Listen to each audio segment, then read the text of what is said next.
अपनी आजादी को हम हरगिज मिटा सकते नहीं। अपनी आजादी को हम हरगिज मिटा सकते नहीं। सर कटा सकते हैं लेकिन सर झुका सकते नहीं। सर झुका सकते नहीं।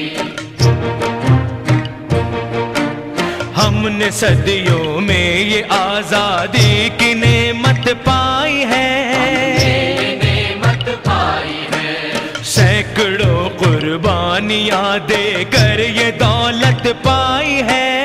ये दौलत पाई है। मुस्कुरा कर खाई है सीनों पे अपने गोलियां। सीनों पे अपने गोलियां। इतने वीरानों से गुजरे हैं तो जन्नत पाई है। खाक में हम अपनी इज्जत को मिला सकते नहीं। अपनी आजादी को हम हरगिज मिटा सकते नहीं।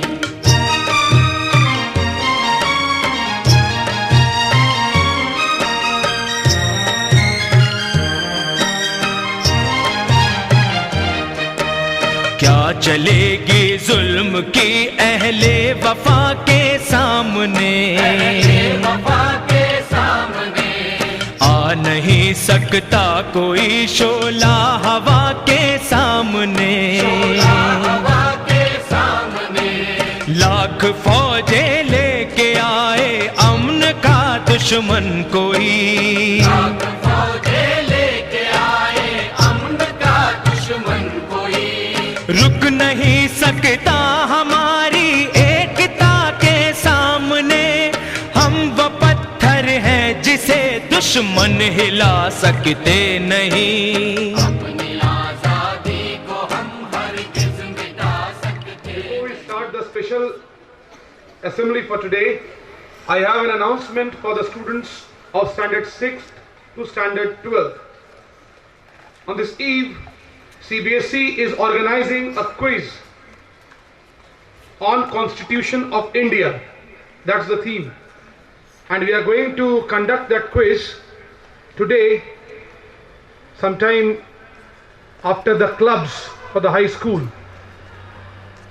So the students from standard 6 to standard 8 will be in the junior level, and standard 9 to standard 12 will participate in the senior level.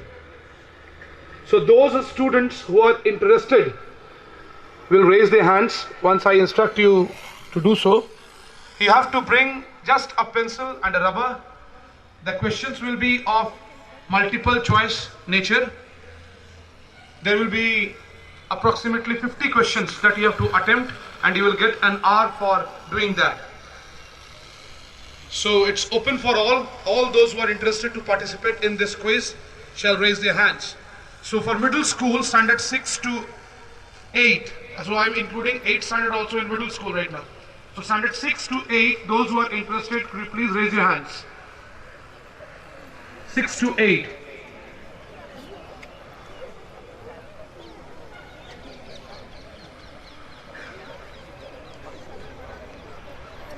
Standard 8. Alright, standard 9 to standard 12, those who are interested can raise their hands.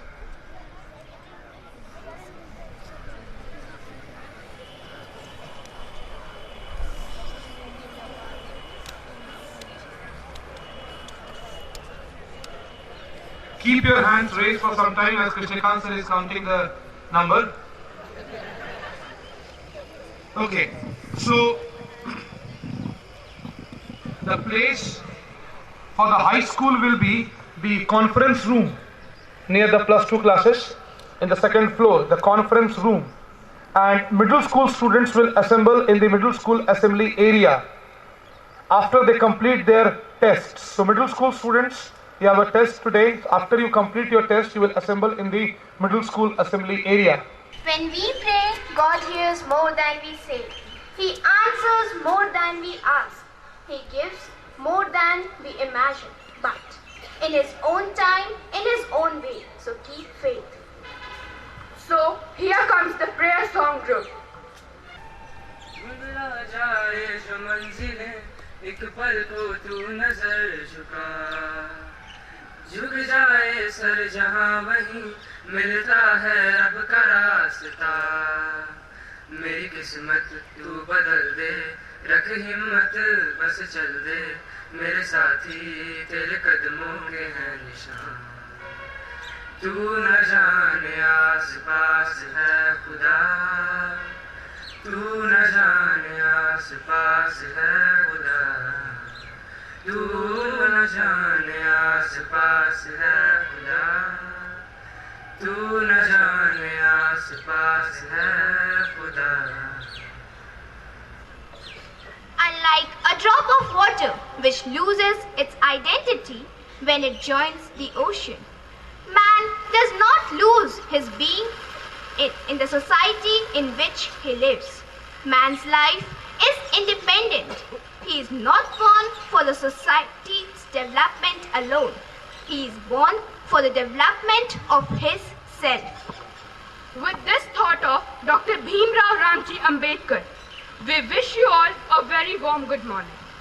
Today, we have gathered here to celebrate Constitution Day or Samvidhan Divas in the honor of Dr. Bhimrao Ramji Ambedkar, the father of Indian Constitution.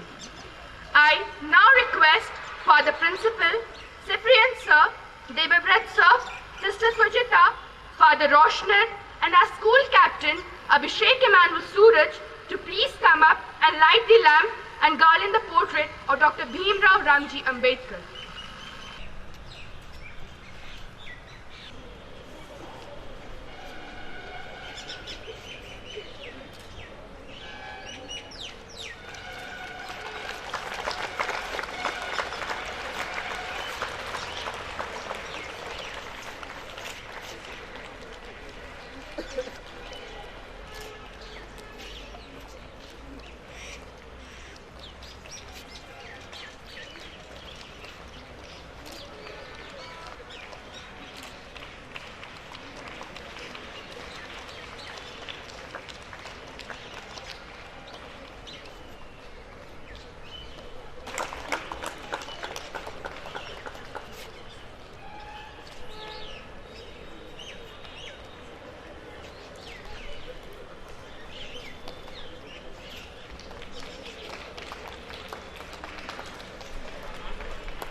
Which makes the government system work.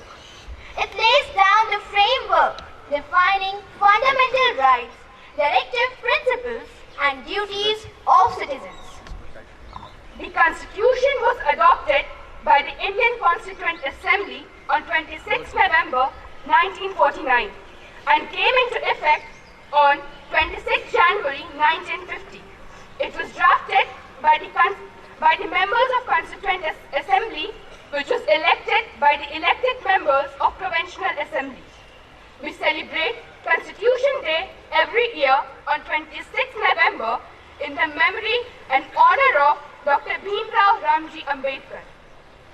On 11th October 2015, while laying the foundation stone of Dr. B.R. Ambedkar Memorial in Mumbai, PM Narendra Modi announced that from the year 2015, November 26th would be celebrated as Constitution Day.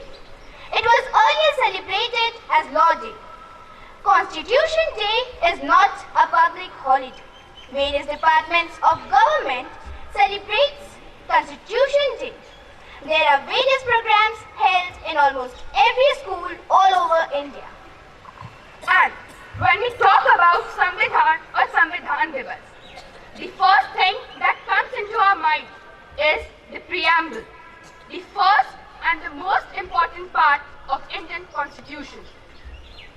संविधान अगर एक राजनीतिक संवैधानिक दस्तावेज है तो ये preamble उसका दार्शनिक नजरिया, the philosophic vision document of our Indian Constitution. इस उद्देशिका की नींव संविधान सभा के 5वें दिन 13 दिसंबर सन 1946 को रख दी गई थी, जब पंडित जवाहरलाल नेहरू ने सभा में एम्स एंड ऑब्जेक्टिव्स रेजोल्यूशन को रखा था। परंतु ऐसा क्या खास है इस उद्देशिका में? वे कौन से ऐसे शब्द हैं जो हमारे लिए इतना महत्व रखते हैं? तो आइए आप सबों का परिचय करवाएं इस उद्देशिका से। अब मैं मंच पर ऋचा को आमंत्रित करना चाहूंगा, जो आकर इस उद्देशिका के शब्दों का उल्लेख करेंगे। And we would request all the teachers and students to please stand up and repeat the preamble after Richa.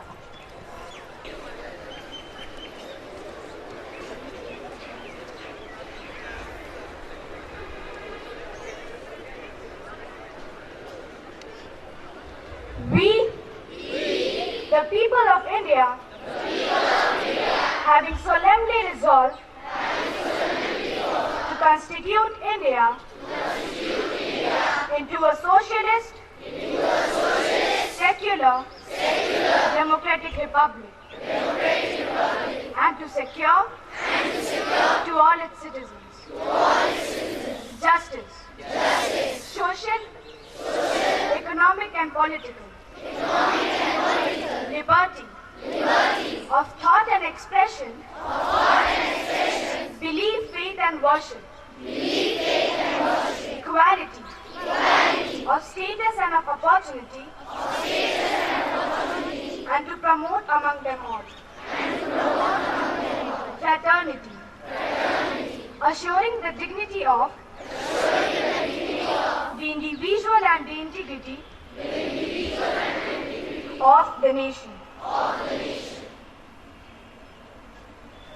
You all may please sit down.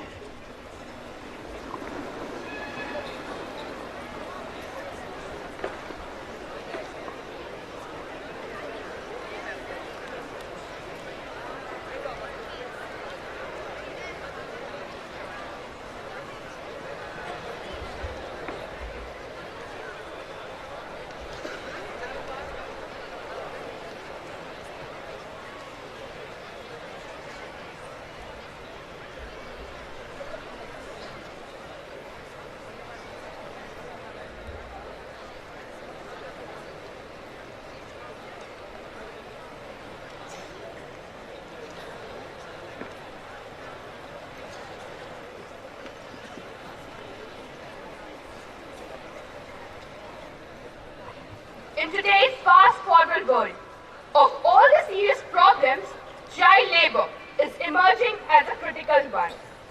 There are 6.8 million child laborers in India alone. So now, let us call our next big theatre artist to capture the stage and mesmerize the audience with their skit filled with the emotions on the theme child labor.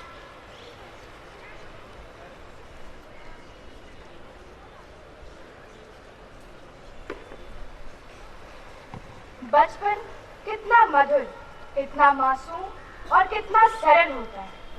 बचपन में हम कितने सारे सपने देखते हैं, पर क्या आपने कभी सोचा है उन बच्चों के बारे में जिनके सपनों को कुचल दिया जाता है? उन बच्चों के बारे में जिनका जीवन मजदूरी से शुरू और काम करते करते ही खत्म हो जाता है। वे बच्चे तो अपने जीवन की मूल जरूरतों के लिए अपना जीवन ही जैसे खो चुके हैं। यह लघु नाटिका उन बच्चों की ही दर्द की व्याख्या करती है जो बाल श्रम करते हैं। आइए पहले मैं आपका पात्रों से परिचय कराती हूँ। हेगरी, चिंटू, बढ़ई की दुकान में काम करने वाला बच्चा। बालाजी, राहुल, कोयले की खदान में काम करता बच्चा।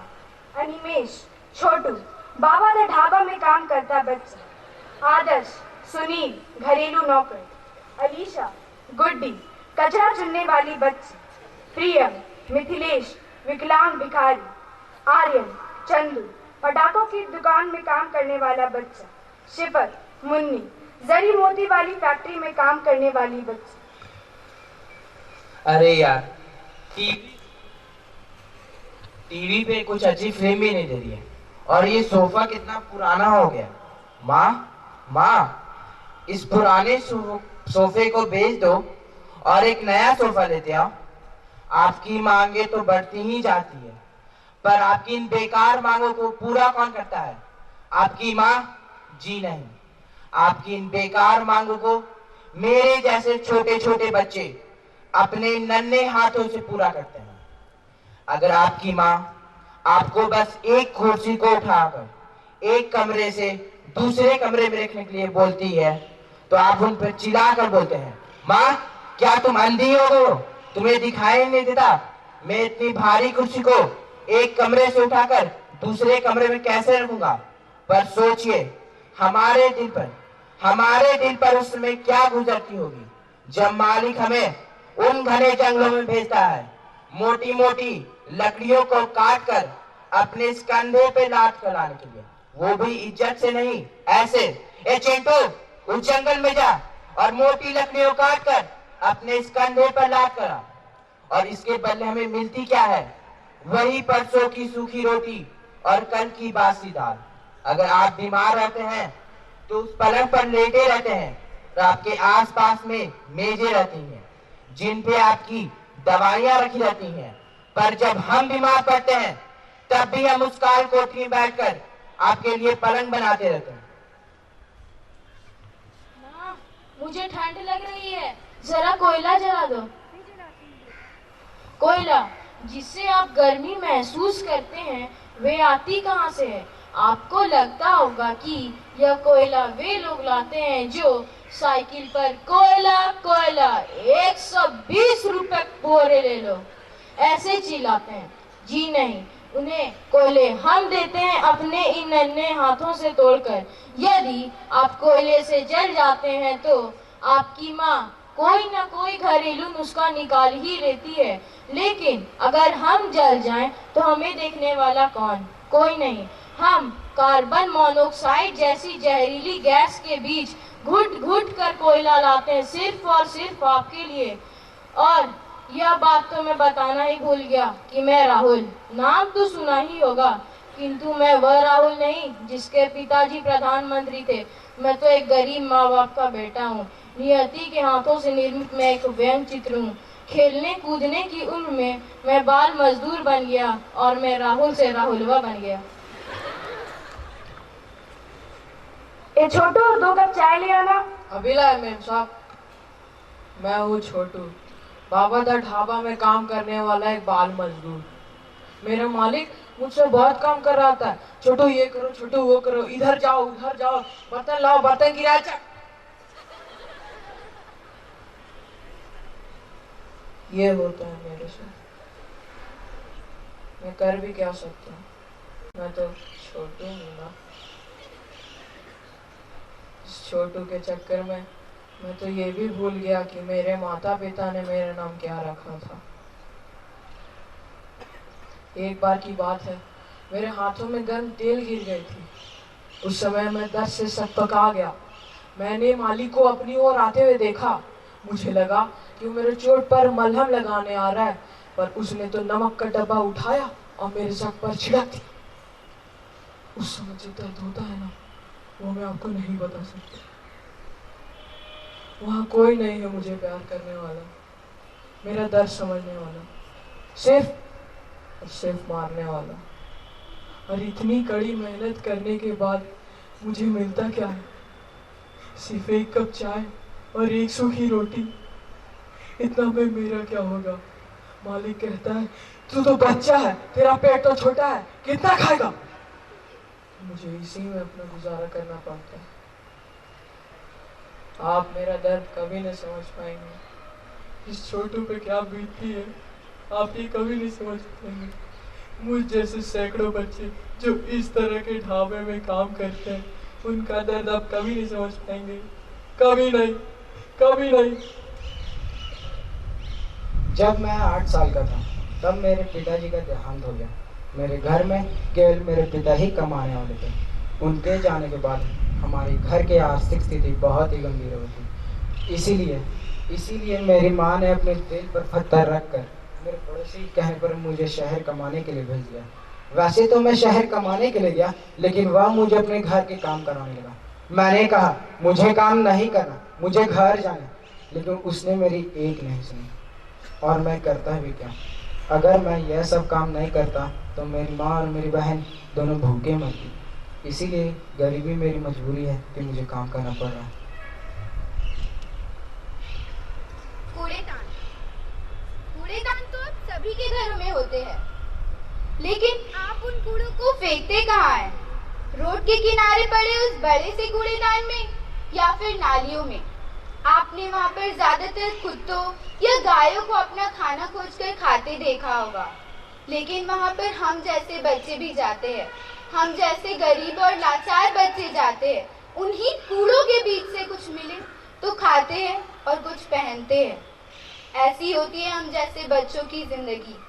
और हमारे माँ बाप, वो तो हमें पैदा करके भूल ही गए इस बड़ी सी दुनिया में जहाँ हमारा कोई नहीं है जिससे हम अपना दर्द बांट सके, अपनी कहानी सुना सके। ऐसी होती है हम जैसे बच्चों की जिंदगी, कूड़ेदान पे शुरू और कूड़ेदान पे खत्म। जब मैं 8 साल का था, सिर्फ और सिर्फ 8 साल, क्या उम्र थी भला। उस वक्त मेरे माँ बाप ने मुझे चंद पैसों की वजह से एक अमीर व्यापारी के हवाले कर दिया। न जाने वो मुझे कहाँ ले गया। जब मेरी आँख खुली तो चारों तरफ अंधेरा ही अंधेरा था। उसी वक्त एक इंसान आया और मेरे दोनों पैर और हाथ काट गया। उस वक्त जो दर्द होता है मैं बयां नहीं कर सकता। दिल से बस एक ही आवाज निकलती है, माँ माँ। सुनने में तो बड़ा अच्छा लगता है, पर क्या आप सब जानते हैं, जब से होश संभाला है तब से माँ सुना तो है पर देखा नहीं। हमें उसी हालत पर छोड़ दिया जाता है, सड़कों पर भीख मांगने के लिए। पढ़ने लिखने की उम्र में हमारे हाथों में कटोरे थमा दिए जाते हैं, और तो और भीख के पैसे भी हमारे नसीब में नहीं। हमें नसीब होता है तो बस 2 वक्त की रोटी और सब्जी। अगर जिंदगी इसी का नाम है तो लालच है जिंदगी पर, लालच है जिंदगी। प्रेम, पटाखे तो आप सभी जलाते ही, लेकिन क्या आप ये जानते हैं ये पटाखे आते कहाँ से हैं? आपको लगता होगा कि ये पटाखे वही दुकानदार बनाता है और आपको बेचता है। गलत, ऐसा नहीं। अगर आप ऐसा सोचते हैं तो ये आपकी गलत फहमी है। ये पटाखे मेरे जैसे नन्हे बच्चे उस बारूद की काल कोठरी में घुसकर केवल आपके लिए बनाते हैं। पटाखे जलाते वक्त अगर आपको चोट लग जाए तो आपकी मरहम पट्टी करने को आपके माता पिता होते हैं, लेकिन जब उन पटाखों को बनाते वक्त हमें चोट लगती है तो हमारे चोट पर मरहम लगाने वाला कोई नहीं होता। एक वो मालिक होता है जो मरहम लगाने के बजाय गालियां देता है और कहता है, इतना सा चोट में इतना चिल्लाएगा, लगाएंगे कान के नीचे तो सारा दर्द भूल जाएगा। खाली समय में मैं सोचता हूँ कि आखिर मेरी जिंदगी शुरू कहाँ हुई थी, माँ की गोद में या कहीं और।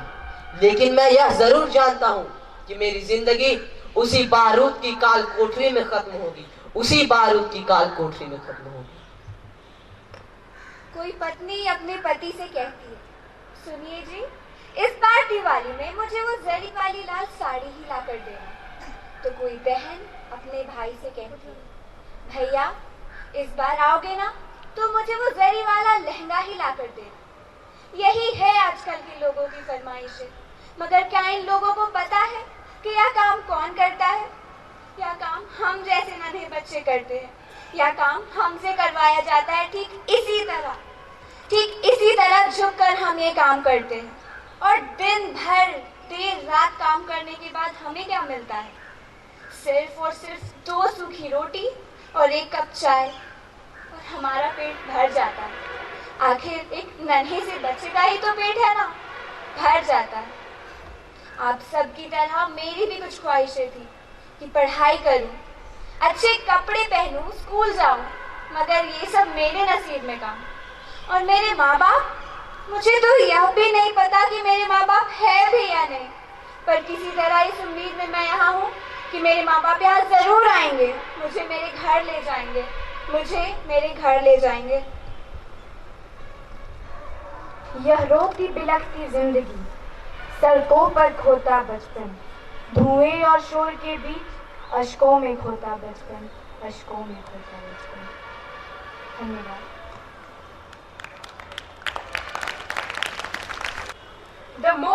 important part of any democratic nation is the involvement of citizens' representatives in lawmaking. And the best way to do so is in a parliament.